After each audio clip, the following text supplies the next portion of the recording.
abatement amount. And so, again, $34 million instead of $24 million, and the sales tax abatement is reflected with that. So, if I could answer any questions about that, I'm happy. And the purpose for this, and normally a city could abate our taxes.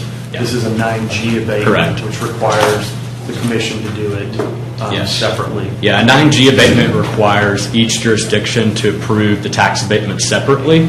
That's just what's in the statute, and so the plan is to go to County Commission first, which is what we're doing Tuesday and Thursday, and then we'll go to City Council, hopefully with Mayor Penny, and City Council next Wednesday. So what does this actually mean? So it's the abatement of tax, sales and use taxes, and property taxes. Correct. I moved the item. Second. Go ahead. Is this the steel plant? It's a refractories manufacturing facility. So it's from U.S. Steel. It's totally separate. It's in City of Fairfield. They produce refractories, which are metal coatings that go inside ovens and furnaces. So they do supply the steel industry, but they supply lots of other companies besides U.S. Steel. This location before, what was it, aluminum? They manufacture an aluminum component. Due to slowing market demand for that product, the company idled the facility in 2019 with the intentions of bringing it back once they could figure out how to repurpose it, which is how this project came to be about 18 months ago. So they're using the same property just for a different purpose. Right. So, I second it, but I was about to speak to it once. I wasn't finished. Go ahead. So, you said it's not a part of the steel plant, it's just making parts of it. Correct. Just deflects the heat that comes out. And that's they have to do an environmental study and all that. This company does not have to go through those processes. All of that's already been completed a year ago when we initially announced the project, and this is now just going back to amend the abatement because they are spending an additional $10 million. And so they should open the facility in Q2 of this year. They've already got all permits and stuff taken care of from ADEM and Jefferson County, et cetera. Any other questions? No, I had a comment. Okay. Well, I have a motion to second. All in favor, please say aye. You don't want to carry before I finish Go right what I ahead. got to say, right? I'm sorry. You're so sweet. Thank you. Well, first of all, I do want to say this. What was that? Probably about November, October. We were all down at the. Then this is just for the edification of the commission.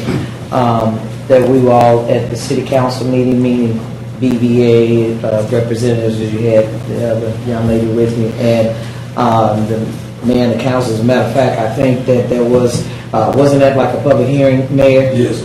And so we all were down there together.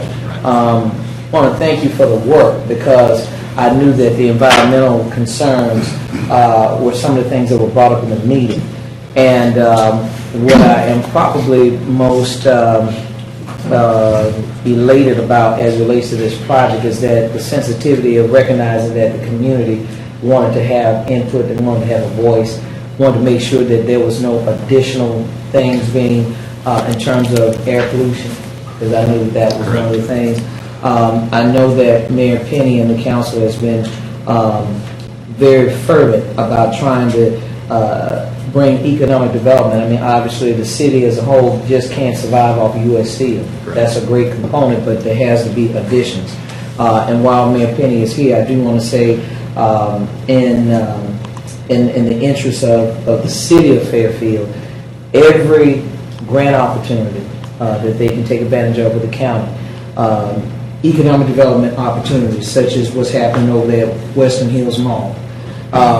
Those things are complementary, and we know that the city didn't take a turn financially overnight, and it's going to take work in order to be able to bring them even further than where they are today. So I wanted to thank you while you were here to say that it seems like everybody's on board, and I'm glad that Mayor Penny is here to make sure that that is effectively communicated, because obviously he's the mayor of the city. So thank you, Commissioner, and I think even though that night it seemed like we were in a little tussle, you know what I'm saying? I think that the community as a whole, after the public hearing, made it quite clear that they support it. They just wanted to Right. make sure you all were committed, not you, but you know, the company was committed to making sure that any air pollutions be addressed and not added on to. So I was happy to be there that night, and I think on behalf of the county, we all came to a good amendment. Right, thank you. Thank you. Commissioner Tyson? Yes. Thank you.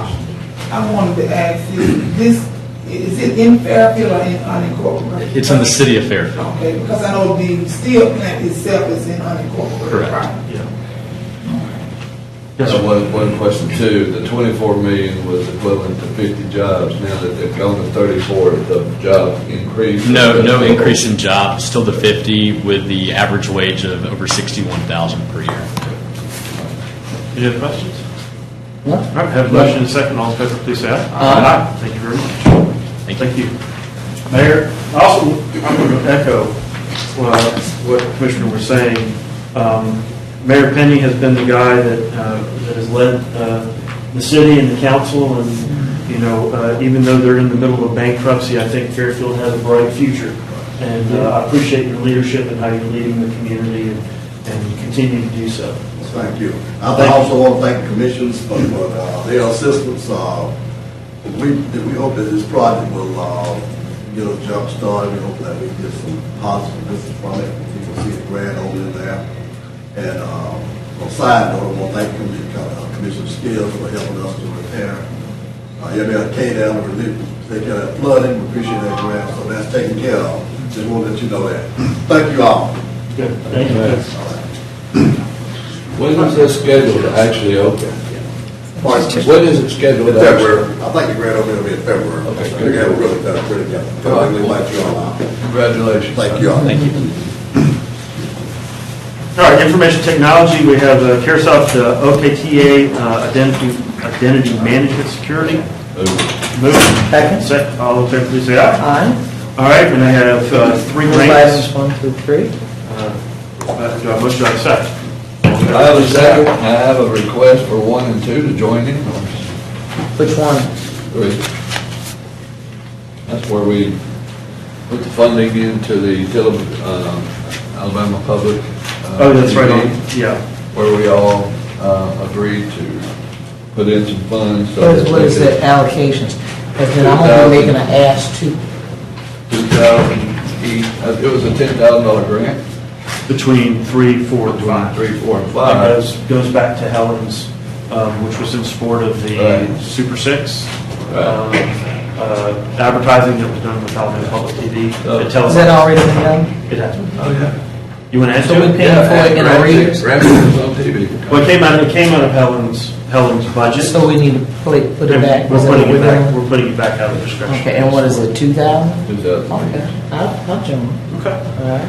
So we'll make a pen name You for, got it? What about you? Good. That's your team, you got time left. that's right, $2,000 For what? This talking about. for the advertising that was done for Yeah, the, they televise, they help sponsor the televising the championship games from 1A, 2A, 3A. It was the first time that Alabama Public Television actually carried the high school playoff games. And it was a short time frame ask. so on item 3, we have an addition of 2,000 for districts 1 and 2. Thank you. And it's been moved to second. And we've already, huh? It's going to total out. It's I was not trying to get Helen more money. Say it one more time. $2,000 coming out of districts 1 and 2. Right, making it a. So making a total of still $10,000, $2,000 out of every district. Okay. Good? Is there a motion? Okay, Motion. well, we already moved in, remember I did 1 through Yes, 3. you did. Okay, well. And you just need to carry it. Well, Are you you doing- put in a pen and ink to make sure that we Be good. got that. Yeah, but I'm saying we already carried Right, it. then good. Then we're Well, good. no, go ahead and say it, all those in favor. All those in favor? Yeah, okay, Yeah.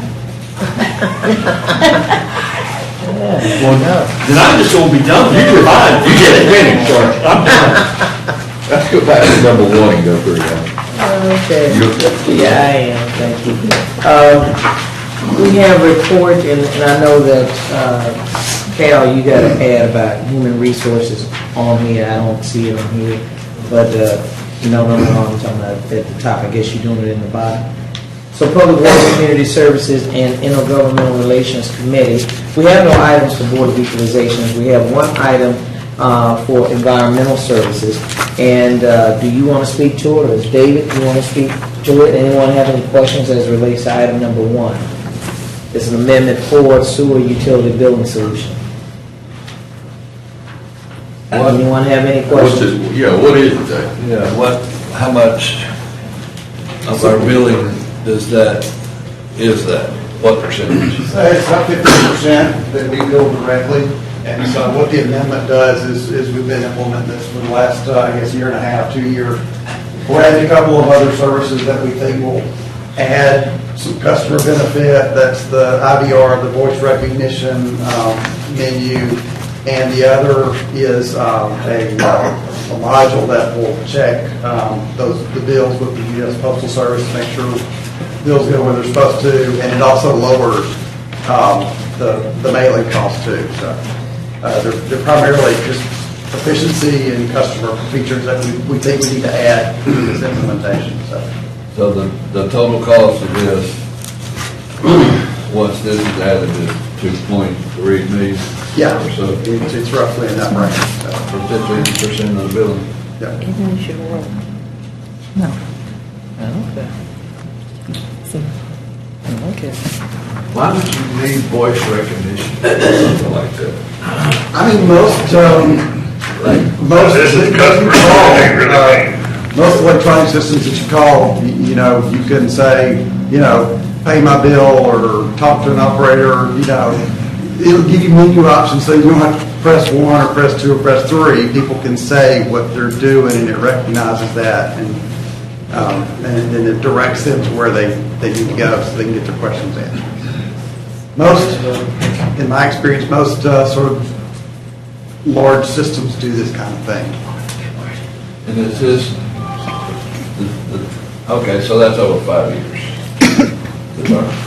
Or is that 2.3 a year? No.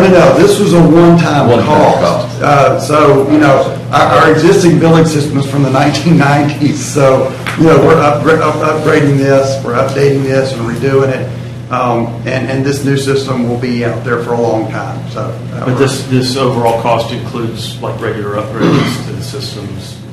There will be an annual sort of licensing and maintenance cost, but it will be fairly low, probably in the $100,000 a year or something like that, like any kind of typical software of that size. Okay.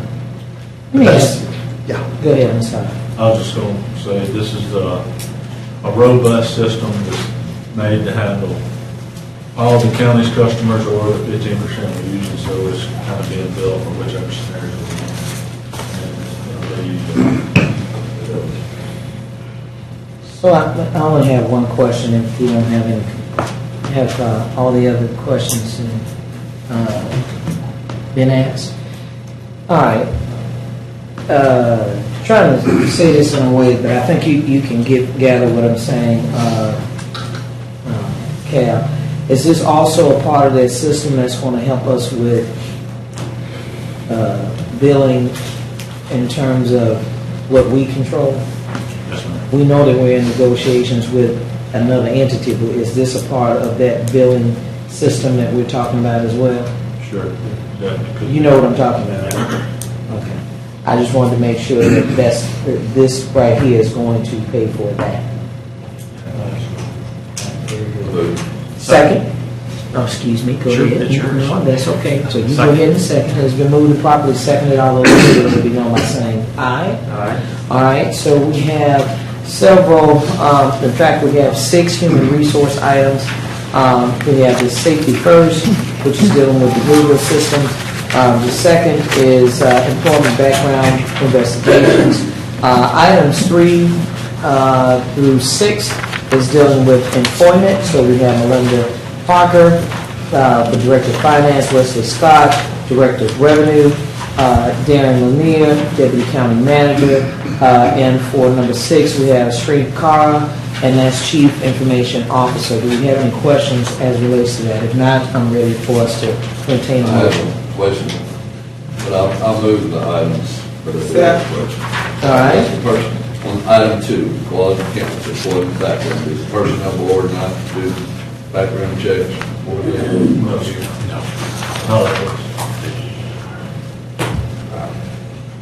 So when you said not like this, what does that mean? Well, this is a more in-depth background check. The personnel board reviews for minimum qualifications. So this is kind of two different things. And they get 200 applications, where we get a much smaller group that we're doing the background check on. Once we make a hire, we only do that one that we actually hire. So do me a favor, if you don't mind, since we've had a discussion about it, this particular item, that this contract, as I understand it, was one that had expired, and this is a basic renewal of that contract. Is that correct? Yes, ma'am. Same company? Different company, and the previous company was taking up to 2 or 3 weeks, and when we were looking at our process, the time to fill a position, this was 2 or 3 weeks of wasted time, so we got with this company, tried them out, they're much faster, much more efficient, it's because our time to fill about 2.5 to 3 weeks.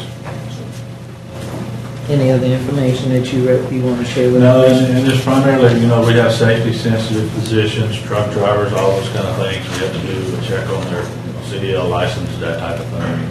It's beneficial, but when it was taking 3 weeks, it was killing us. So we're very excited to get this done. It should never Right. take that long. That's my business. And it should never take that long. So we're excited to get this contract rolling. Okay. And that the last thing that we discussed is that this has nothing to do with appointed positions.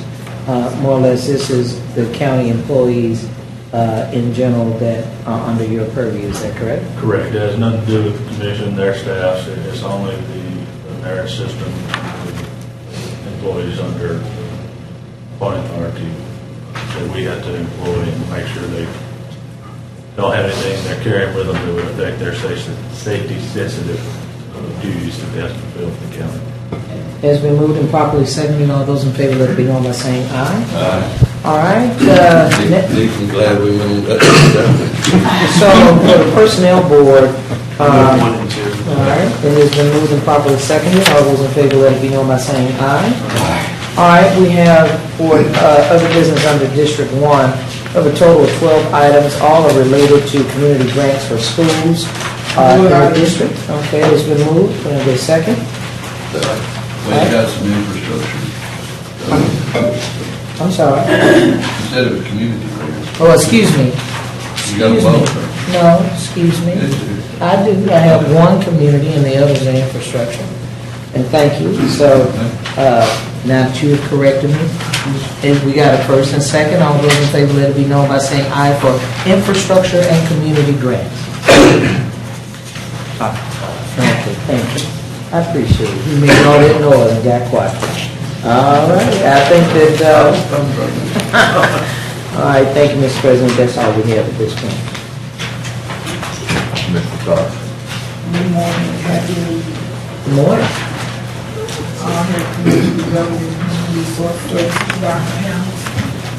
Good morning, Commissioners. We have 3 items this morning for the Birmingham Urban League ERAP Program 2.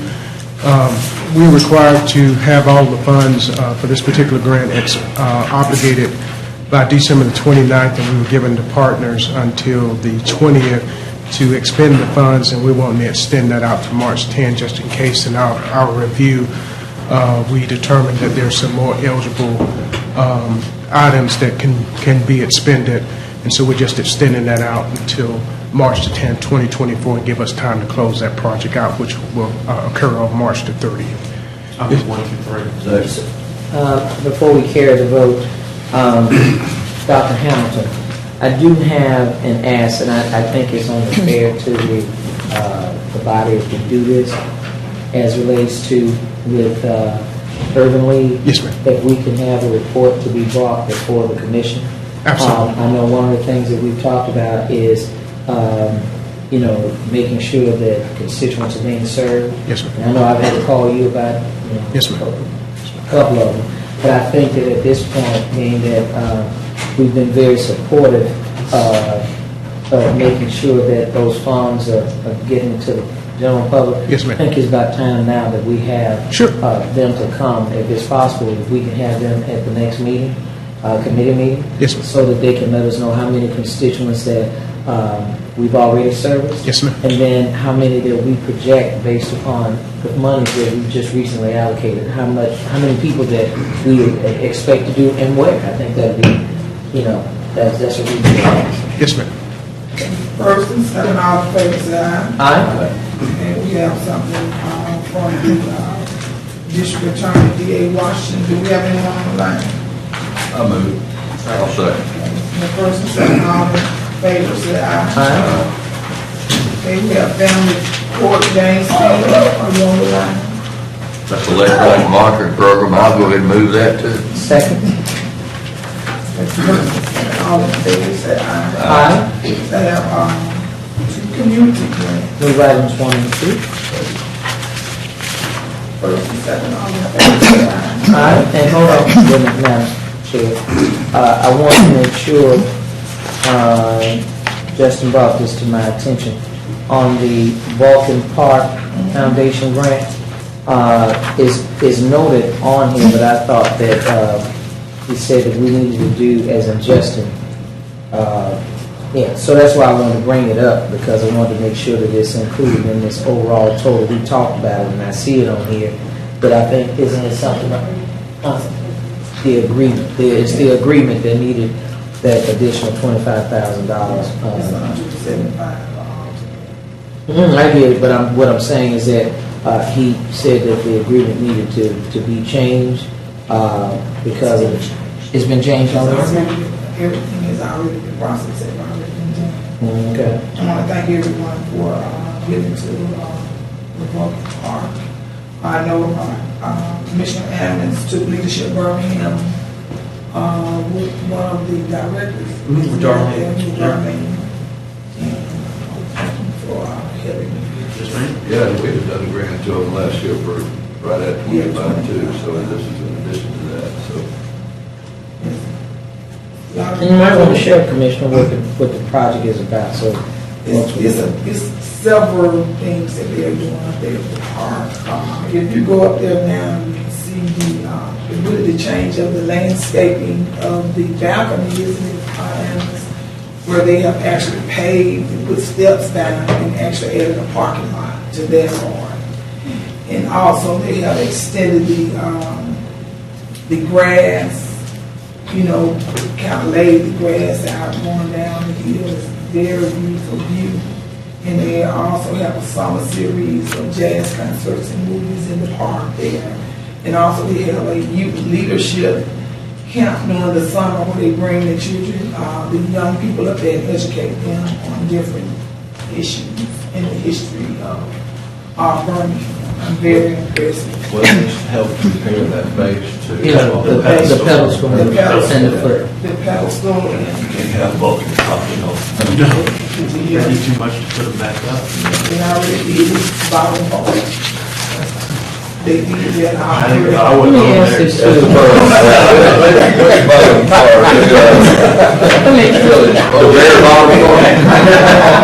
Let me ask this question. I don't know if the park has their donors or supporters on it.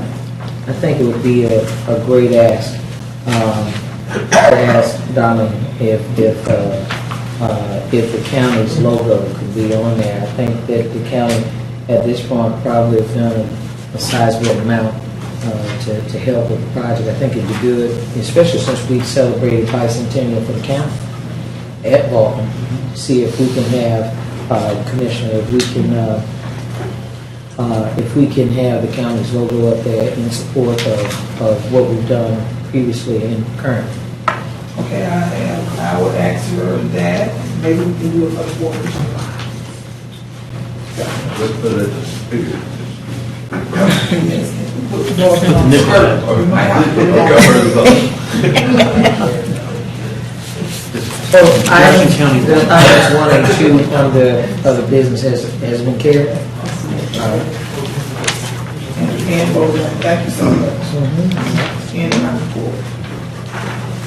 Okay. Administrative Infrastructure Committee.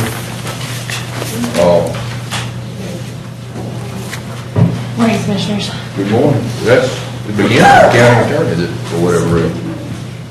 Commissioner, we have two items. One is our a software agreement for our file handler system.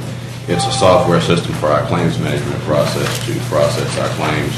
And the second is an amendment to Whit O'Brien's contract to add funds to the contract will come from ERAP funds for the rental assistance program. I move 1, 2, 3. Second. All in favor, say aye. Aye. Nick, Mr. Garrison. I'm sorry. you want to do it? I'll do it. There we go. First one, Commissioners, is a resolution to create economic development position under the county manager. Talking with Commissioner Ammons, with Othell moving on to somewhere else, it was a good time to do this if y'all want to consider it. My vision of kind of how this would work is y'all would set the vision, the policy, and goals for that.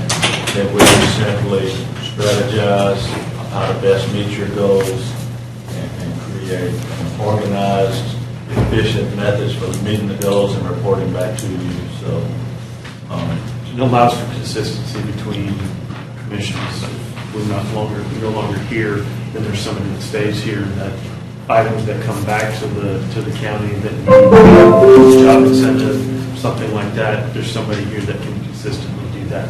Not that we're giving up any control or anything like that, but if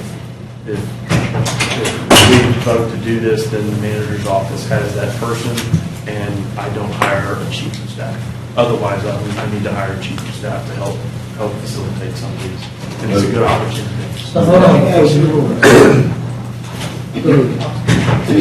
With this, you talk about this economic development position. So do y'all have someone in mind already?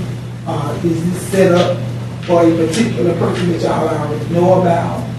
No, ma'am. It seems like that's what it means. No, we don't. And if y'all choose to go forward, we write a job description, we would advertise, and go through a process to make sure we hire the best possible person to meet the goals that you all set. So I have a couple questions. Especially after hearing what I just heard, which is, so how is this, what funding source is this individual or this posting will be paid out of? Where's their salary coming from? It will come from the general fund budget. Okay.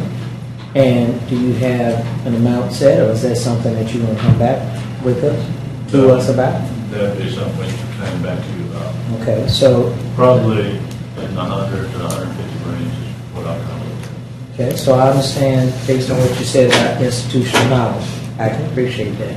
So, but if it's in the event for you not to hire a chief of staff for your office, then it seems kind of like we may be double dipping here, because if it's coming out of general fund, but it alleviates your office from having to hire someone, then that's additional dollars that's freed up in your office, am I correct? Mm-hmm. Okay, but I mean, is that fair? Well, you know what? I'm not asking you.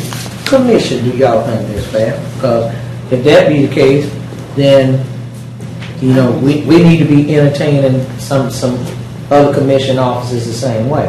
I mean, you know, it's the only standing committee that I believe we're going in a good direction to have, because to me, I thought it was very ethically challenging personally. So I appreciate that. But I don't want it to be where that means that you don't have to hire anyone, and then therefore you have an additional 150 or whatever you had allocated for Othell. You still have those dollars in your coffers. But it's set aside for personnel expense, not necessarily for anything else. No, but what I'm saying, though, Commissioner, if that eliminates you from having to hire someone, then that means that you could give a directive to this economic development person because you chair that committee. If they're an employee of the county, we can't give any directives to employees. Those are his employees. Well, but if that person is working for him and he works for us, and you giving him a directive, and he in turn gives them a directive, then we still are at the same point. Now, the only thing that I say, and I really appreciate this item, but I want to be clear that one should have no impact on the other because, this commission moved away from a committee of 3 to a committee of 5. So that person, that individual, with this unclassified position, you and I discussed this as well, that's an unclassified position. According to what you told me, it will be posted to the general public so that we're getting the best and brightest to help us in regard to economic development for all of Jefferson County, right? Okay, so, but that should not eliminate the need for anyone, I don't care whose office it is. See, Commissioner Tyson and I come from the city that there was a council member that operated the same way. And so they didn't have to hire anyone because the council administrator was helping that office. Where if we are spending out of our budget, what negates another commissioner in this instance from spending money out of their budget? Look, I could very well hire somebody. I just didn't think that it was necessary and it wasn't a good use of funds to do that. So Yeah, but your chief of staff have more than just economic development to deal with. yeah, absolutely. I would, she has a point. I would suggest that perhaps a different skill set. That's each one of us has different areas. Maybe someone in IT that would be able to deal with it, but we all need a chief of staff, and it may be someone that's a little different, has a different skill set. But I would want you to relinquish your chief of staff. Look, I'm willing to give up $100,000 if everybody else is willing to give up $100,000. I understand that. So Mike's already getting paid then. Michael said he didn't mind. Mike's not my chief of staff. You're not my chief of staff. You be careful because he was just giving up that 100, and he wanted you to give up 100 too. He's And not. with your 100 goes through every No, side. I'm already making 100, so I don't have to give up nothing. I already have a chief of staff in my office. I get. And yes, y'all If I was giving me can hire somebody, $150,000 I'll do it. $150,000 out of the general fund, and I think that salary needs to come out of economic development, and it don't need to come out of the general budget. You got $50 million. It seems like we've got a lot of, could I suggest perhaps, why don't you work on this position, come back and present it back to the commission? And I'm for it. I think it's something that's really good. And may I offer this? But we need to know before we give the final thing. So can we do this then? Working. So can we do this then, Mr. President, that we pass the item with the contingency of a funding source that this commission is more comfortable with? Well, maybe job description as Yeah, well. I'm saying on the policy and all of that, but at least the position would have already moved forward. If I could interject, there's a two-part aspect of this. So the first part of this is before the county manager's office, anybody can move forward, the first thing that has to happen is a position has to be created. If in fact the position is created, then you can move forward with a range of salary and a source of funding once you get to that point. That's what But I'm saying. at this point, the position needs to be created before there can be any further discussion. And there's a motion. All right, and before that, Yeah, so I I moved it. all right, hold on just 1 second. That's while we do that. This is an appointed position. Okay? This is not a merit position. Correct. Does he have that ability under the County Manager Act to do that? Yes. All right, so we have that. Yes. All right, we have a motion, second. All in favor? Aye. There we go. Thank you, Commissioners. Next, Film Birmingham Partnership Agreement. This is simply the state's improvement in film industry, this group will kind of coordinate anybody wanting to do a film. We just don't cost us any money, but if somebody's coming for a film, we make sure they're signed up with this group, and it saves us a lot of time and hassle. Mostly it'll help us have bigger lead times if they say they're coming, and they signed up with this group. We'll get some information that we can give y'all sooner instead of last minute, hey, we want to be on the doorsteps, tomorrow morning and shoot a little something. So, I move items 2 through 5, if there aren't any questions. Have a motion? I'll second that. I have a question. All right. Why are we turning this over to the Birmingham, something controlled by the Birmingham City Council on number 2? That's, you gotta come through that entity, this film Birmingham is, the way I understand it, controlled by the City Council of Birmingham. So they have to come through there. So if somebody wanted to contact us in the county, you gotta go through there in order for them to even get here, is the way I understood it. they can contact us, but this, in my understanding, this group is kind of the state's recruitment, not recruitment, but like the film industries, the industrial recruitment. It's an arm of the states for that. But they could come to us. This just is like a warehouse where they can get signed up, get their information, and they may share with all the cities in the county, and it saves a lot of coordination. But Let me ask you this, like, for example, when Bruce Willis was here not too long ago, investment, is that kind of one of those things that similar to this? Where they use those as incentives in order to attract filmmakers into the region? That's what we're talking about? But it's part of the Alabama Film Office. Right. And they've got, what, like 25 million that they incentivize for films. If they're part of that, I think the way I'll find out for sure. I didn't pass it unless I know. I agree. I don't want to pass it unless I know. Well, the way my little research I did on it is like the Birmingham, unless there's a different company, it's just, there's a misnomer here. It's by the Birmingham City Council. We can, if it's okay with y'all, we can table this one, and I'll get that information for you, make it clearer. I'd rather, I feel more comfortable. Let me ask you something, Mr. President, and do we entertain perhaps maybe letting the door through committee with the understanding of having that information by Thursday? And if not, then he can withdraw it at that time. You know, if this was something that was time sensitive, it would make, that would make difference, but I think we're okay. You let him do proper research on it, bring it back to the next. I remember they used to contact Tony and they would want to do. They did. In the courthouse. And Cooper Green and some of these film industries, so I'm saying, why should they have to go through the municipality? Right, especially if it's But not the way county, if it's controlled by the city council, it's not county-wide. Well, but the item, if we read it, it says agreement designating Film Birmingham, the designated local film office for the Alabama Film Office. So is that where your hiccup is that it's saying Film Birmingham? As in that is, it sounds like that is the entity. Exactly, but that's what the entity. is Film Birmingham? Right. Is the question now. Right.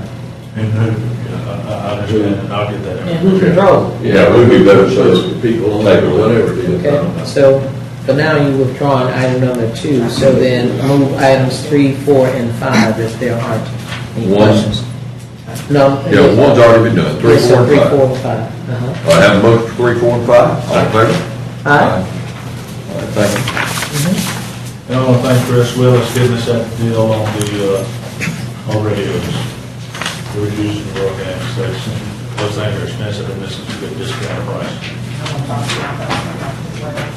Road and trains. We purchased those from the World Game, so that helps. At least that's some of the money. You got a full agenda here. Yes, sir. I'll move 1 through 17. Okay, and then we can do that. I have a motion and a second. All in favor, say aye. Aye. Thank you. We also have a presentation for you today. This is a draft for your review of the bicycle and ped plan. So this was done through a grant with the MPO and is important because this allows us to make kind of high-level planning designations about where... I get a black and white. We'll bring you a new binder. I appreciate it included. So we have a presentation, but just to give a little bit of background about this, in order to ensure that we are providing for multimodal facilities within the road projects, it's important to craft a plan that takes into account where we need to invest in this infrastructure, how this infrastructure is going to be connected, built out, and maintained. One of the primary challenges when we talk about pedestrian and bicycle facilities, obviously, is providing a connected and safe network that can be usable. Oftentimes, when we get into federal type projects, because there are requirements under those environmental commitments with those federal dollars, they just specifically require some of this infrastructure, but what ends up happening is that it's never connected to anything. And so it really sort of loses its value, and it becomes sometimes more of a maintenance issue, and we have just these large sidewalks that then have end sidewalk on both ends of them, and that's really not the way that we want things to work. So this plan was developed based on a number of different factors, and I will say we built on the public outreach that was done through the MPO's bicycle and pedestrian plan. One of the particular challenges that we run into is that we have so many different types of uses and development patterns that we have to accomplish. So this is the first comprehensive plan of its nature that we've put together. I'm quite sure that as we move into the comprehensive plan update, that there will probably be proposed updates to these. They are, of course, a living document. Feedback is tremendously important to us. We have made some preliminary decisions, recommendations, just in the scope of where we are, but these are intended to change to shape kind of that policy and that guidance. So I'm going to turn this over to Tyler Hayes, who is an engineer in our office and was very involved in the development of this with, along with the whole engineering group and Alta.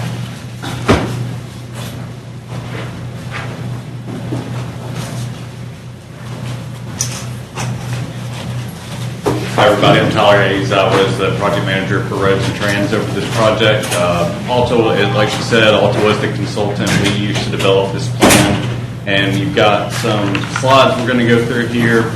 This just kind of shows that the general study area that we looked at during this project, and that it was the unincorporated areas along county maintained roads inside of Jefferson County. Jumped ahead, but this is just showing that it was the county maintained roads that we looked at, and these are, and we had the existing infrastructure. This is the existing bikeways that we have right now in Jefferson County. This is a survey showing from the Be Active plan from Greater Birmingham and the Regional Planning Commission. This is the level of comfort that bicyclists have currently in Jefferson County, and Alta uses a lot of algorithms to determine that. Hey, can you go back a slide real Sure. quick? I just have a question. So, I'll go one forward, Helen. Study existing bikeways. Does that constitute all of the Red Rock Trail system that's currently in place? In the unincorporated areas. In unincorporated, okay. Yes, All sir. right. Good, thank you.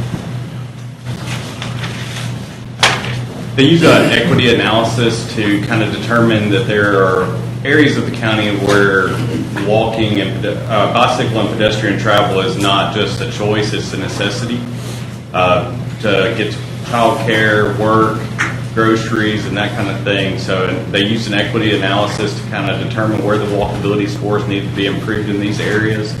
And this just gives a breakdown of that, the factors that were included. This shows where you can see the darker shades or the high levels of impact that it will have down to the lighter shades that are low. The factors were age, race, vehicle access, income, limited English proficiency. And they just use this to determine, like I said, where walkability was a necessity and not an option. Excuse me. Yes, ma'am. Under equity analysis, Yes, ma'am. the hard copy, I don't know if that's like a deep shaded burgundy. Are those the roads that you all have determined will be hard in terms of construction and improvements? No, ma'am. What this is just showing that the equity analysis due to, it's not really determining on the roads at this point. This part of the analysis was more about what was in those particular neighborhoods that would drive the need for us to provide more pedestrian access. Okay. The darker shades are showing that that area has a greater need than the lighter shades. Okay. And do we? I'm sorry. Commissioner, if I may, this helps us inform policy decisions about what processes we are using to support the need for the construction of that infrastructure. So that may be through a combination of requirements with development in conjunction with projects we have planned or special specific projects, depending on how we are then identifying, because this may be a combination of safe routes to schools and other things, so there may be additional tiered criteria within there that helps us select then the projects within those high impact areas. So it's a matrix basically that helps inform those decisions. And I basically want to know, are you all working on a strategy to execution strategy for those areas that are darkest shaded? So through the comp plan and this plan, yes. I mean, the goal is always to transition those areas, with those high impacts and those needs into the higher level of service. That's what all of the planning is really about, is with the road scores, with the facility, the infrastructure that we're maintaining.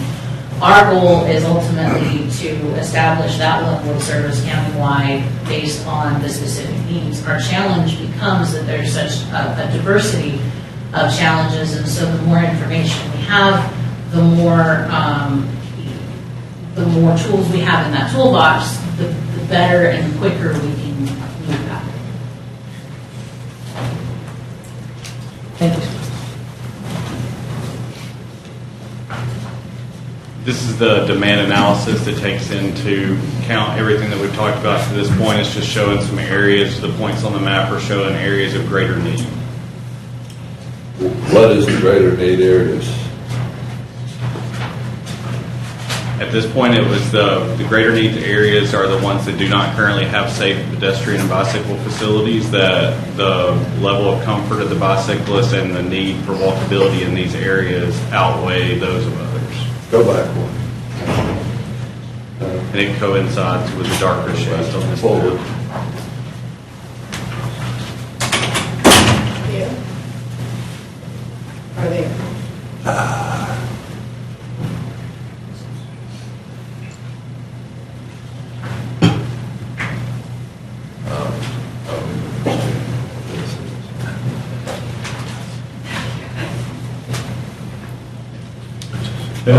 If I could request, We will Yes, get you sir. in color, yes. well, I mean, I can't read these maps, they're black and white. So there's I'll get one. No, well, just take this, and I'll get one a little bit, because I don't think there's many in district. That's all right, I'll get one. I'll add to the commissioners, when we spend federal highway money on a federal highway, county road is eligible for federal highway money, you have to consider pedestrian facilities. So this plan is pretty much required by the Federal Highway Department. And that way, this is a well thought out plan that actually will create some connectivity. So So when we're doing road projects, this will help us not put facilities that are not needed and put them and get funding for where they are needed, or it may help aid in different types of grants. But this is really to help facilitate future Right. grant And opportunities and into funding sources. federal money, right, and you have to do study kind of this way to get the federal money. You have to buy some for more road.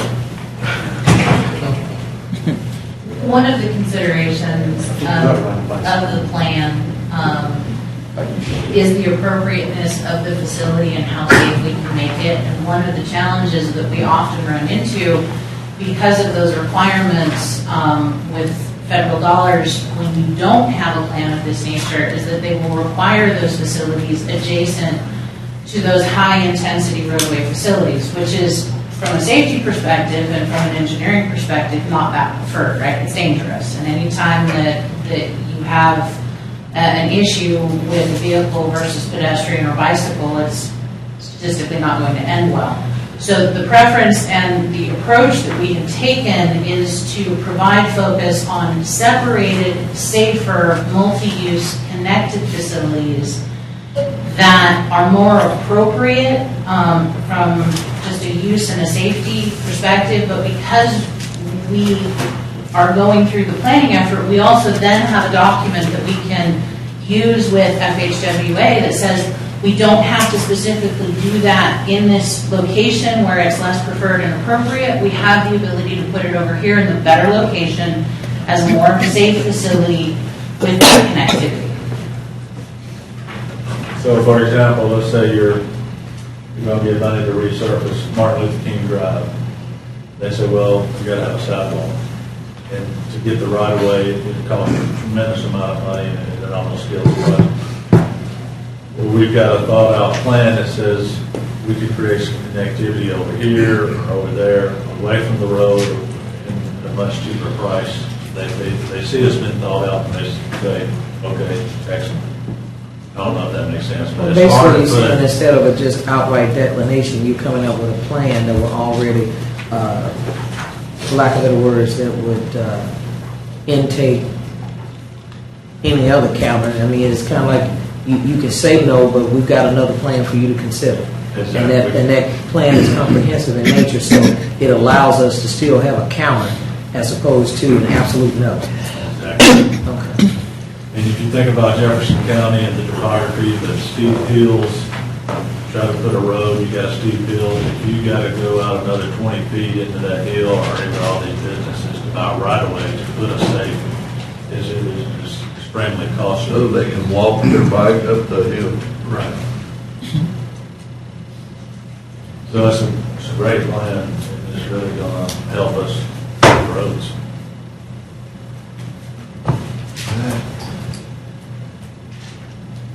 Part of the evaluation criteria was, a big part of it was safety. So the way they looked at that is we used the crash data that's been collected throughout the county to see where there were high density areas of crashes, especially those that involve pedestrians.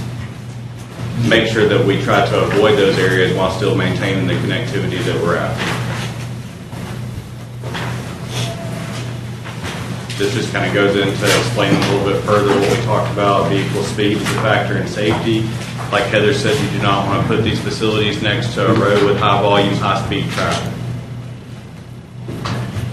This just shows you a visualization of those crash density areas.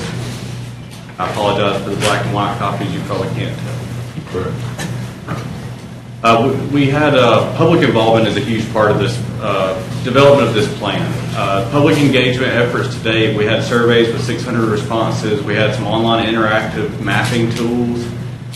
We had it advertised on the news. We did several social media blasts. But right after we started our public involvement on this, COVID-19 hit, and it posed several issues to the in-person public engagement that we would have liked to have held. So we came up with a plan working with Alta to do these online interactive maps and try to get the public engagement that's needed for this plan in the COVID-19 situation. This is an example of the online interactive map. We did have a lot of response to it. You could get on here and it showed the existing county maintained roads. It showed the existing biking and pedestrian facilities. We asked the citizens to provide input on the existing facilities and their level of comfort with them, as well as any suggestions for new facilities that they would like to see us do. There were over 1,200 visits to the map, 51 suggested routes. There were 68 barriers identified, and we also went back and did another round with the interactive map to see if we could get some additional input from the public, and we did get the additional input that we were looking for.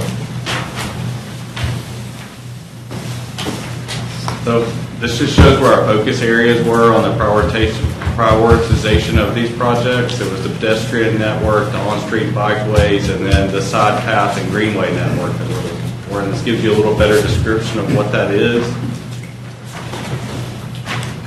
Here's some examples of the type of recommended facilities. You see at the top right there, you've got a separated sidewalk. That's kind of what we talk about more on the high volume, high speed roads, or, higher speed roads. We're trying to avoid the high speed roads. Whereas you have the shared use path at the bottom where you have a pedestrian lane and bicyclists in the same roadway. You've got the complete separated shared use pedestrian and bicycle path, and then you've got even further where you see the big truck down there that requires more separation due to the speeds on the road. Can you hold on just a moment, sir? Mr. Councilman, because I'm trying to keep up with what he's saying. I'm sorry. I prefer to look at it here and there. Let me ask you something. We have a meeting on Thursday, right? Yeah. Will some of this be a part of it? I think this is a lot to try to absorb in this setting, because it's good stuff and you've done a lot of work. The intention was to provide this informational at this point, simply because there is so much to digest, and to give an opportunity for another round of input or feedback as it were before we would ask for adoption. Obviously, with any of these plans, they're always living documents. Right. But this gives us a foundation. So y'all My point is, you won't be on that Thursday? Not the formal adoption. So this was the presentation to familiarize yourself with the work. So what I'm asking, I'm sorry? Okay, it's just a presentation. So what I'm saying is that we have a meeting with you on Thursday, right? What? Yes. I'm saying, we can listen to this, but keep in mind, we would be better served and much more appreciated, I believe, in certain settings, where we can really hear it, not just you going through it and us not really being honed in like we should. That makes sense? Because if we're going to adopt it, we need to know it. We need to know it probably as well as you know it. Would you entertain? Yeah, well, that's truthful, because that's how you advocate for your district, when you know exactly what's going on, not just you're just looking at it because we see a lot of colorful pictures. That too. So would you entertain that? Sure. Manager, that we either we can finish this out this morning, but still have this as a part of that meeting. I think that this is too intricate for the county for us not to really grasp, this report, so that we can intelligently vote accordingly. And we'll make sure y'all get color copies. And I suggest we come down to each of your offices and spend some time with you, where you can kind of zoom in on your district. That would be beneficial as well. Yeah, but I think the overall piece needs to be brought up in that meeting, because then we need to also, at some point, we've got to look at the cost associated and probably what would be asked of the county, more specifically, our portion, even though we know that we're putting together a comprehensive report that could give us state and federal funding. Right, and it won't cost us anything. Okay, well, not cost us anything. That's even better. Unless I choose to build a walk trail. Yeah. Okay.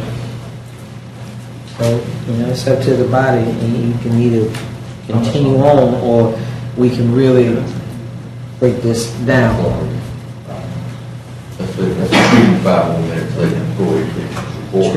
We're a lot of time. Do a brief overview, just in preparation of the individual meetings that we'll set up between now and final adoption. We did the big focus was our Safe Routes to School program. This is a list of the schools that we contacted that provided input. Safe Routes to School projects. We had some internal workshops focused on each of these.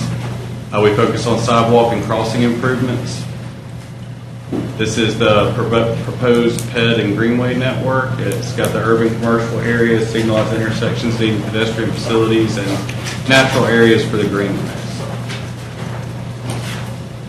This is just giving you a little bit, this map was a little bit more zoomed in because it is such an intricate proposed network. It gives you a better view at this scale. So if we just flip through these are just your different areas of the county that we focused on in these maps.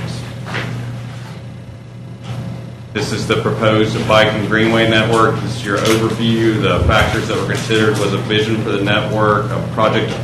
As project opportunities arise, as Heather said multiple times, this is a living document, so those can be added to or taken away from. Little existing surplus pavement width was considered as well in this proposed network. This is just as the last one, that was just a zoomed-in version of this section of the county. We'll concentrate more on that in the more detailed presentation. These are the priority sidewalks using the equity and demand analysis that we looked at earlier. This is just a little bit different way to show that map, showing where we want to concentrate our focus. Here's a list of the top 50 priority sidewalk projects associated with intersection improvements. What page is that on? In your plan? So the back and Should be in the section recommendation.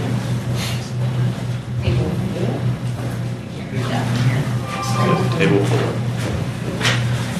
Table 4. And I'll be happy to look at all these individually with you if you have any questions.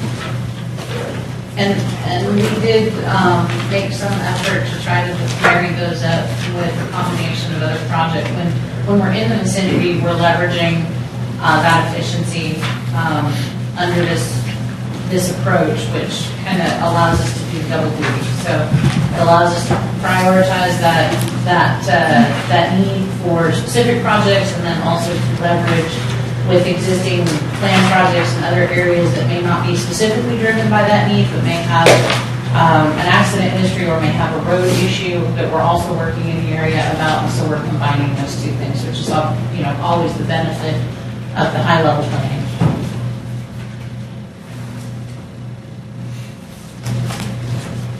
Thank you for listening to my presentation, and I look forward to answering any questions you guys have. Appreciate you putting a lot of work in. Thank you very much. Thank you. All right, that finishes Heather. District 3 other business, I have a touch ground for the city of Rayville. I have an appointment for the JC EID. All that's the aye. Thank you very much. Commissioner Knight, say the best for last, right? You blame me. All right. Finance, Ms. Dixon. Move 1 through 5. Got a motion? Second. All in favor, Thank say you. aye. Budget management, Move. Second. motion to second for the budget development. All in favor, say aye. Aye. Budget agenda. This is information only. For EMA, we got to increase the revenue expenditure for the reimbursement from the city of Birmingham personnel support for the World Games at City Classic. No additional funds. Have a motion. What is this item? I mean, I'll second it, but explain it one more time. When we receive funds or expend funds, it's not in the budget, we have to make the budget. Right? Yes, we are getting reimbursed for expenses that were incurred. Revenue adjustment. Yeah. And so Right. this is to record the check and the expenditures for It's not that. in the budget, but came in, we get just budget. Well, My question would be, and I appreciate that, what reimbursables did we have regarding Map City Classic? This is for EMA. Okay, so EMA stations for we had to things do, like that. we had to do EMA, provide EMA services from Jefferson County for the Map City Classic? They're on point, and they're in place for the Magic City Classic because it's a large event with a lot of folks in one location that they activate for those events from a Magic City Classic versus EMA. I'm sorry. World Games. Say it again. The Classic and the World Games reimburses EMA for their participation in the World Games and for the Magic City Classic. Whatever that amount is, I don't know. Well, I mean, That's what I understand. Yeah, there's a invoice here. I just didn't know that in addition to Birmingham, EMA has a participant. World Games I understood or understand, but Magic City Classic, I didn't know that I'd be interested in knowing some of those fun facts after this. So it's been moved. You got a second. All in favor, please say aye. Aye. Developmental Services. Carson? Yes, sir. We have a resolution for approval of a new planning and zoning commission district. Yes, sir. That was part of the presentation I gave to you last month. Like I said, we just need a resolution approving that. I was asleep during that. Not surprising. Not surprising at all. What you got? We can pull that up for you again. That'd be good. Yeah, look at that. This is a review. Quick review. Quick review. Again, we had to. Is this for, to get the members on the? That's correct. That's correct. Because again, state law requires us to divide the county into 6 equipopulous districts that have half incorporated, half unincorporated. We came up with a map. It just requires commission approval of that map itself. Hang on one second.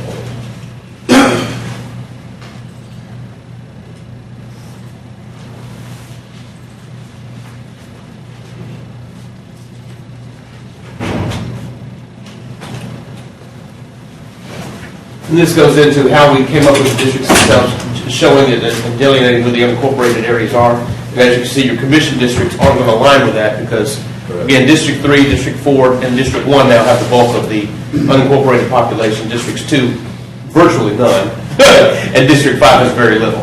And so, I mean, again, that makes it kind of difficult to appoint via districts. But again, because of the way that the state law was set up in the 1980s, we have to devise those equipopulous districts from which to appoint 2 members each.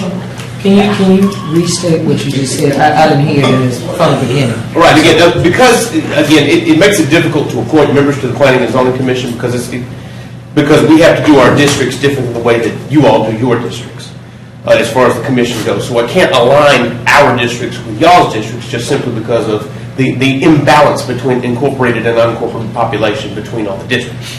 Okay. Give me the district breakdown one more time. District breakdown, 3 has the most, 4 has the second highest. You're right behind them. And then, like I said, District 5 and then District 2. District 2 has very, very little unincorporated population. And so, again, this makes us creating the districts a little difficult. But again, the resolution that's before you is just to adopt that map that, again, was presented last month, if I can find it now. We was going by crying in the District 2. We're not going to say that. We're not going to say that. I know.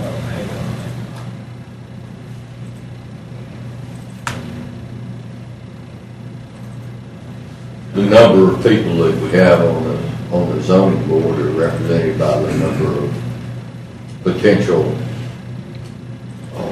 unincorporated residents.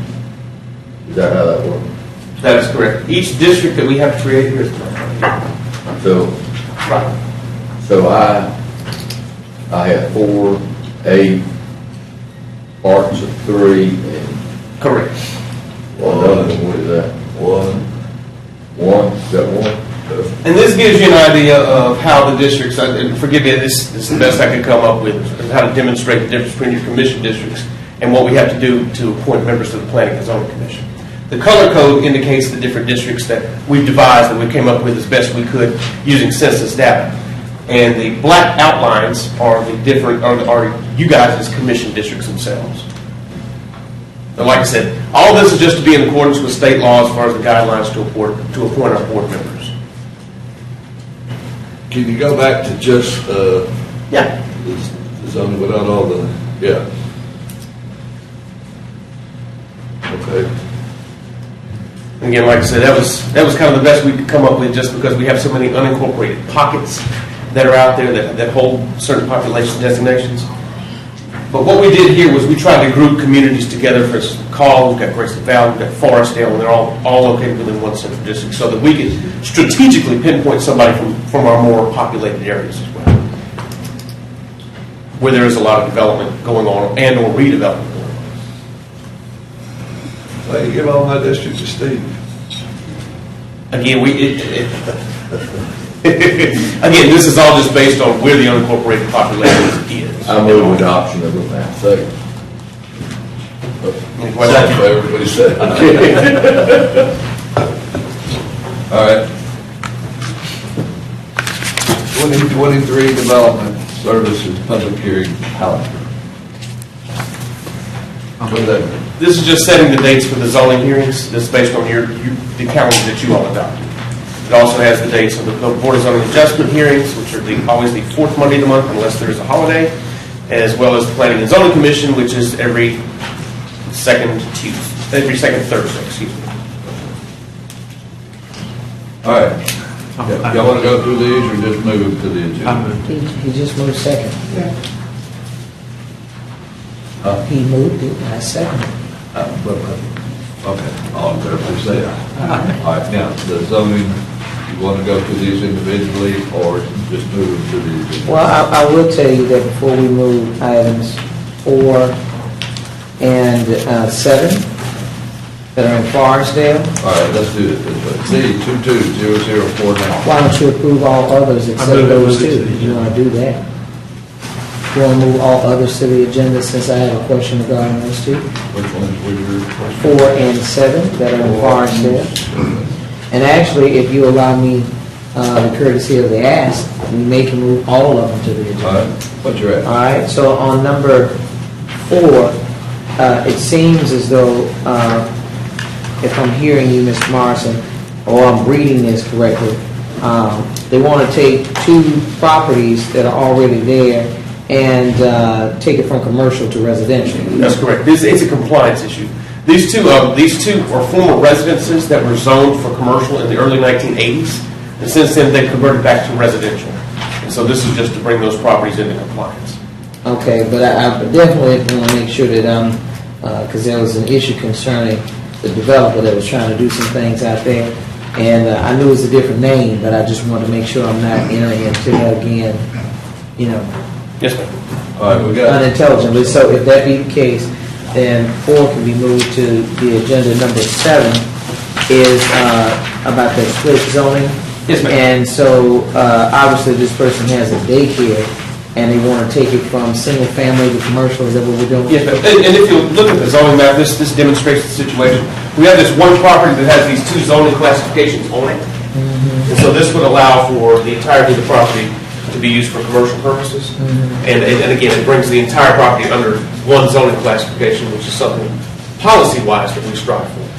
It's just easier to enforce. Okay.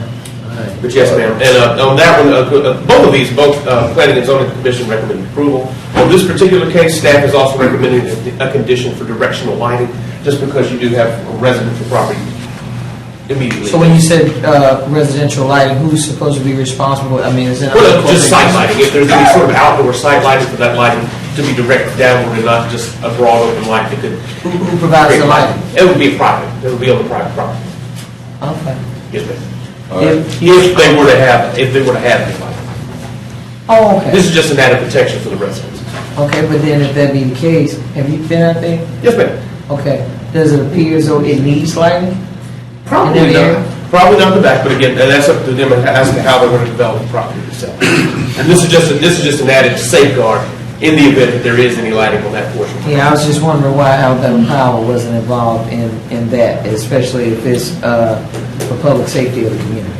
Again, like I said, that's just for each and any developer to have that offer or have that kind of lighting out on the property. All right. This is just a safeguard to protect those residences that are out there. Okay. All right, so you got a mover, but the move, you can go ahead and do all 8. 3 through 8. Yeah, but I do have a couple of denials in there that you want to address those. So we were talking about only to move it to the agenda, not so much of. Yeah, let's get it over. We can discuss those very quickly if you like. I don't know why we did do these individually, my bad. Yeah, and I've got a question on 61. Case number 49, this is a request to, it's currently 2 parcels. They have been approved for 3 lots in the past. And again, what they're requesting now is to do 4 lots. They met with a lot of opposition from the neighboring properties. And as you can tell from the zoning map as well as your aerial imagery right here, that most of the area is developed in like your typical R1 sort of fashion. And so based on the policy of the land use plan, which requires us to basically adhere to the development pattern of the neighboring municipality, which in this instance is Mountain Brook, and also we paid attention to Mountain Brook zoning as well, which calls for much larger lots than what they've requested. And again, with those things being considered, as well as the fact that in order to develop it in the manner that they would like to, it required extensive variances, Planning and Zoning Commission recommended it not. And the current zoning The current zoning would is allow them to do 3 homes. the current zoning is R1, which only allows for the 2. However, they were approved for R2 zoning, but that zoning was back in 2013, and there was a contingency for site plan approval, which they have not satisfied yet. So they have approval for R2 for 3 lots, but currently, because they haven't met that contingency, it just remains with 2. But they did meet the contingency. If they met the contingency tomorrow, they could turn in site plans, and we could subdivide the property, and they could have the 3. But this is for, and they want to go to a 5. They wanted to go 4. They reduced it to 4 at the Planning and Zoning Commission. Okay, this was is 5. Correct. And I apologize for that. That goes back to the way that we have to manage the things in minute track, and I apologize. Okay. Mr. Stevens, you got something on 6? I have something on 61. 61, yes, that's the carryover case from last month. It's not on your pre-commission agenda today, but it will be on the agenda Thursday because it was a carryover case. If you recall, this is the one where they're requesting to remove or modify some of the covenants associated with the road project. And so yesterday there was a meeting held with some of the folks that were here at the public hearing. And again, the roads and transportation staff attempted to explain the purpose and the need for the modification of the covenant itself. I understand that. I know that there was a great deal of opposition at the last meeting. We had some people who were very familiar with it, Jim Byron. I wanted to know the meeting that we had yesterday that I really wasn't aware of. I apologize.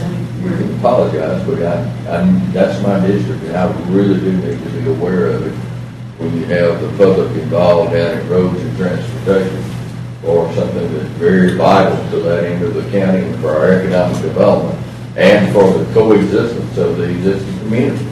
That's very, very important, and we need to be abreast of that. And I represent that area and that community.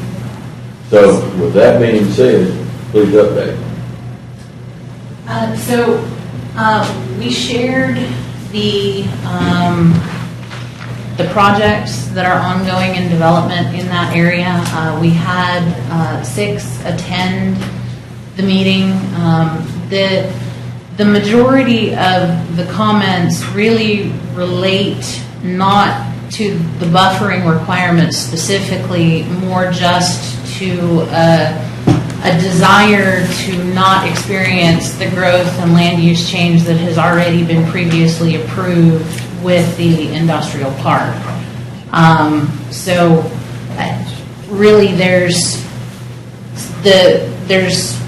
not specific objection to what we are proposing in the way that we are managing that buffering requirement.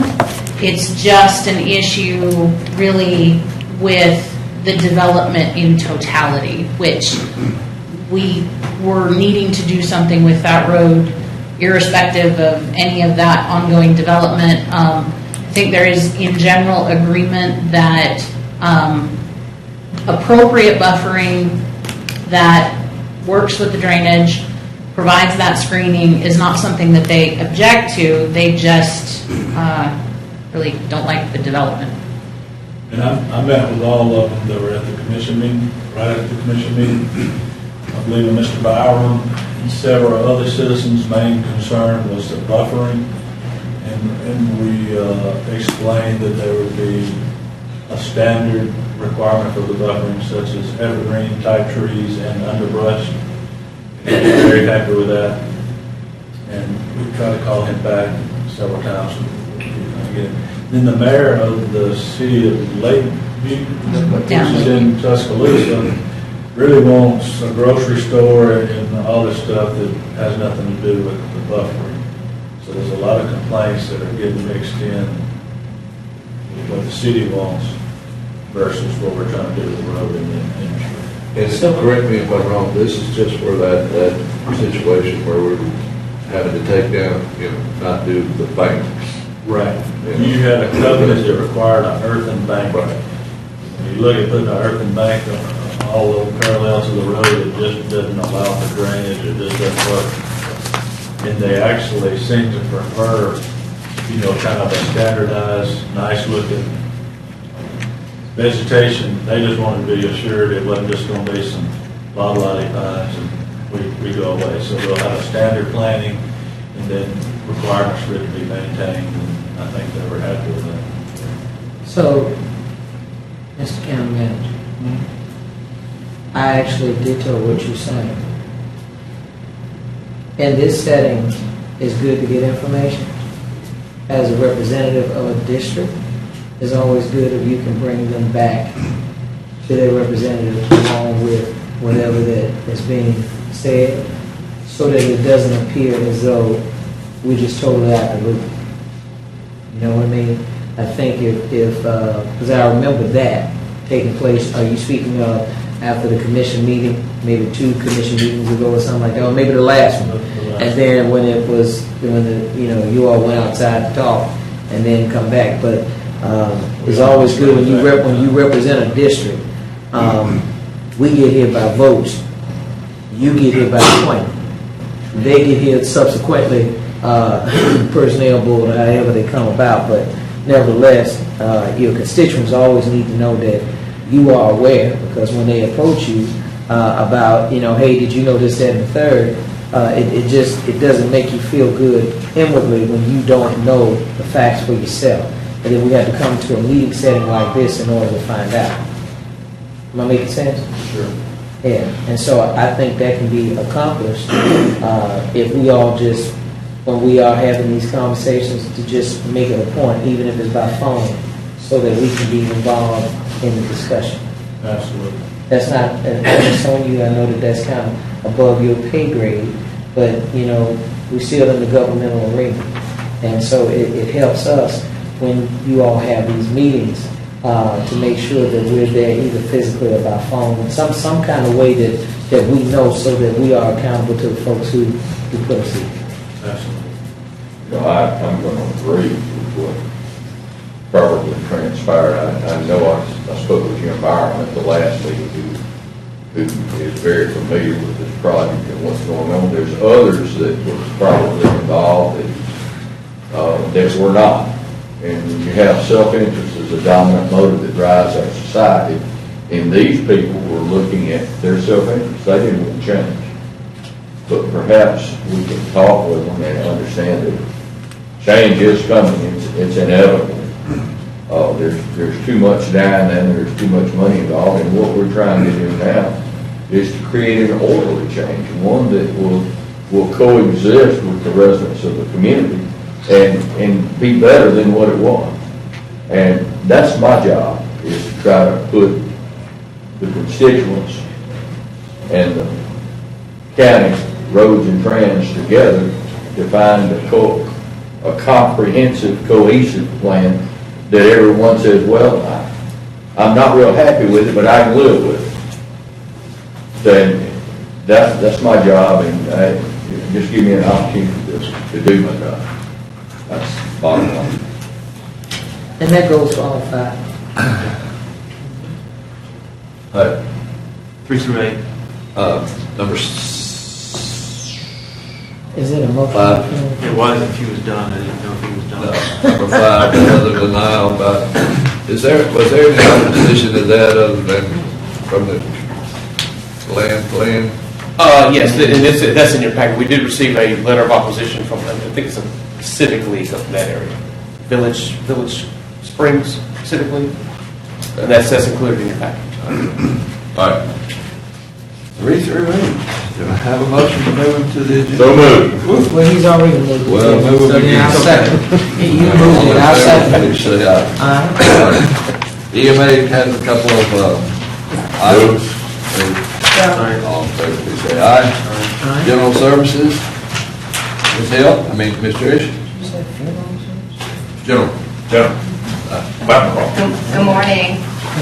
Good morning. General Services is here. We have 3 items on the agenda this morning. B.L. Harvard International for Project Manager Services for the Youth Detention Center. Jack and Joe's Window Cleaning for various window washing projects. And then the third contract is B.L. Harvard International Project Management Services for the Jefferson County Animal Care and Control Facility Project. Do I have a motion on 1, 2, and Jack and Joe's? Second. All in favor, please say aye. Aye. Jack and Joe's, good business is squeegee squad. Is that a small business, ma'am? Jack and Joe's? She's gone. Al, do you know? I'm sorry, Commissioner. I'm sorry, what is your question? I was asking, sweetheart, we've already passed it, but what I was asking was, since they are making $215,000, they're washing hopefully a lot of windows at that price. So I wanted to know, is that a small business? Do you know? It's a small business, but that amount that's there, it's really going to be upon request. So what General Services has not had in the past was a vendor who could do windows that were for high-rise buildings. And so we needed a vendor who could actually do that work. So it will be available upon request. So it's not going to be an annual PM, but that business is a small business. Okay. Is that contract for 3 years, or is that? Oh, I'm sorry. I'm looking at you. Yeah, I know. Well, look at me. Okay, so the reason why I asked is because I think that, especially when we've been talking about diversity and small businesses, I think that Helen, a hint to the wise is sufficient. I mean, it needs to be known that the county not only does business with corporate, large companies, but we also support small businesses. And this would be an ideal situation where you can be, able to say that the county, by way of a contract we just approved, will ratify on Thursday. That's why I'm asking. The business name sounds like the Squeegee Squad doesn't sound like a corporation. It sounds like a small business. You know what I mean? And as a matter of fact, Miss Tricia, it'd be nice if for those services that you all are engaging, county manager, if you can see the small businesses that we have been engaging, if you can quantify that. Yeah, I think that would be good. So if we can show that we're moving in that direction. I know that I don't want to call him, he's a pastor, but Michael, what is his last name? He's purchasing. Mr. Matthews. I know he's been doing a tremendous amount of work trying to engage, small businesses. And we got our, what we call it coming up. Yeah, that's why I'm asking. Yeah, we'll have that.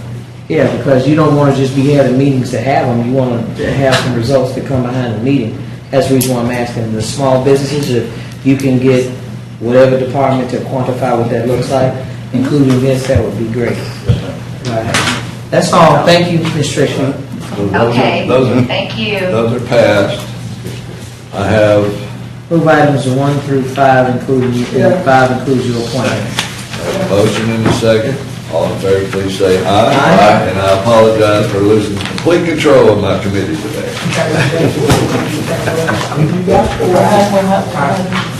All right, county attorney, anything? No, sir. I got one more. You got one more thing.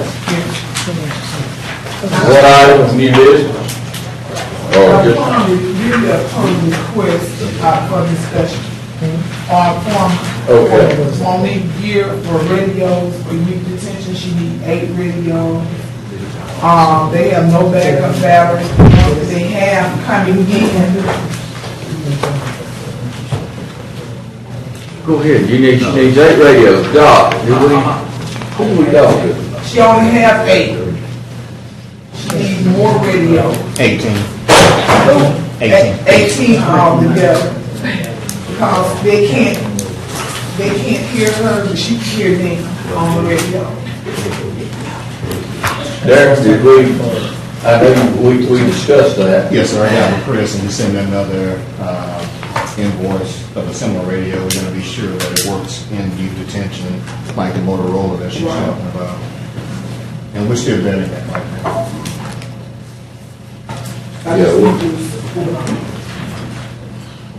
Radios for youth detention. They need radio, they don't have it. They have 8, but they don't, you can't hear them. Let me ask you something, didn't we just purchase radios? Youth detention. But then we just purchased them today? From the Okay. world games. That was something that was separate. That was separate, so we. No, what I'm saying, can't we get radios? Yeah, radios. I'm saying, can we not utilize those? Compatible with the system that they're currently on. Yeah. Also, Commissioner, want to make sure they work in that building because there's solid concrete in that building. Yeah, there was a problem, that we looked at the radios when we came down to the office and Dr. Hamilton, and to go ahead and try to get them going, but there was one thing is to make sure that the radios worked within the building itself. And that was the only requisite that we had left, and it was a very attractive price on the radios, and we just come back to the commission when they do that, so. So I mean, is this item for consideration? No, that's just, she was asking that it be, but you're already working on that. That is correct. Okay, so does it mean that we're not? There's another option that may be better. Okay, so we're not taking that action. they're considering not to take action. That's what I was trying When to will we figure out. know that we can get, because they need to like an emergency. This afternoon. Well, that's why I was about to say, can we have it from the board? If we need it. Okay, we didn't. If we need it. Anything? That's it. You got? Did y'all pass the tax collector item? I don't know, you tell me what that collector item is, not this. That's their report for, city manager, it's all. Oh, wait a minute. Hey, hold on, Joe. Hey, you didn't, this what he's talking about? The final report? He said you lost, go. But this one was during the meeting, so he can take control. You see? That should be under the It's on 16. It's on the unit. All right.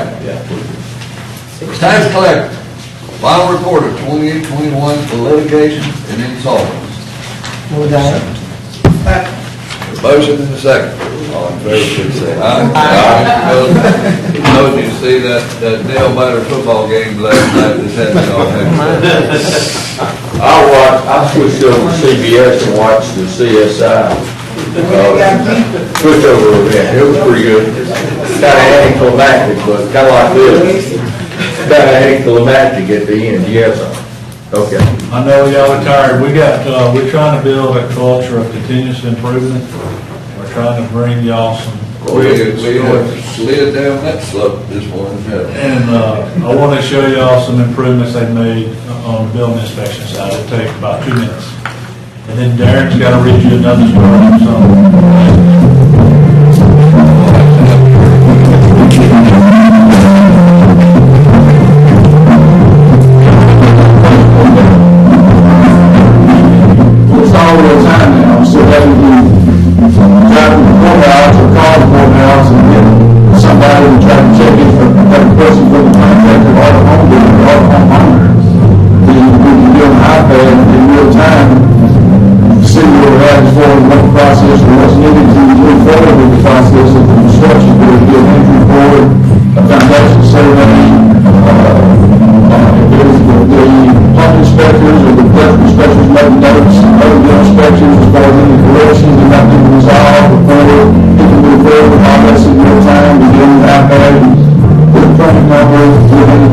finance, if it's a partial, which tells us something's not right, we only a partial under finance. Otherwise, that's too much to relay that to the contractor and homeowners, to let them know that when you talk to the electrician, we don't know my baby, that this is the problem, that's causing the homeowner, the process of proposed for a sheet rock or CO or anything. When it comes to this point, for many reasons, the power of OCO is the contractor accessing the system to upload the energy codes that require the required to get the meter released and the COs are, we go find out, make sure we're walking around, make sure you're compliant with the only on the CO on the building panels and safety part of it, temporary windows, handrails, smoke alarm, carbon concept, but make sure all this is in place, and then CO can be moving forward after that, but we can go away with the system. This is Daniel Phillips, and this is how we serve the people of Jefferson County. And if I can real quick, Darren's got a quick story to read, a great story about another. That is really good. Yeah. Because that was requiring the inspector to go out there, come back, make a report, send it to the whomever, and then they have to man, that's good stuff. And I think all the departments need to have a mobile office approach. Hi, Commissioners. We had a senior security officer. Congratulations, too. Beg your pardon? Congratulations, too. Thank you.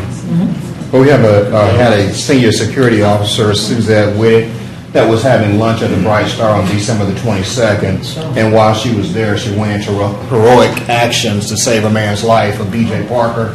He was, I guess, having a steak, and he choked on the steak, and she saw him, and she went over and did the Heimlich maneuver and was able to save his life right before Christmas. I saw her. Suzette Witt. And where does she work? She works for the security office down in Jefferson. It's one of our security guards.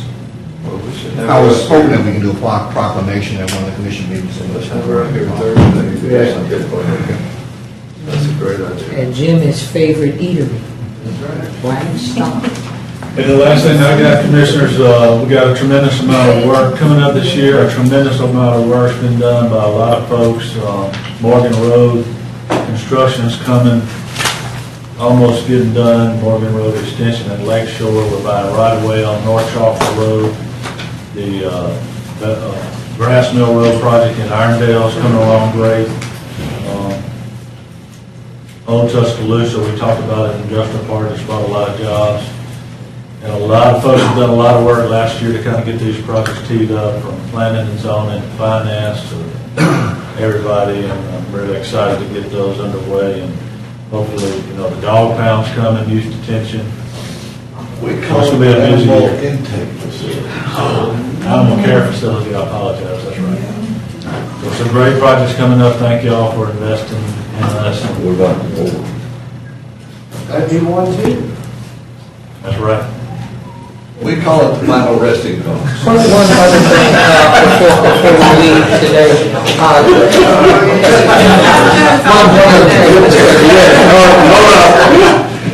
One more thing before we leave.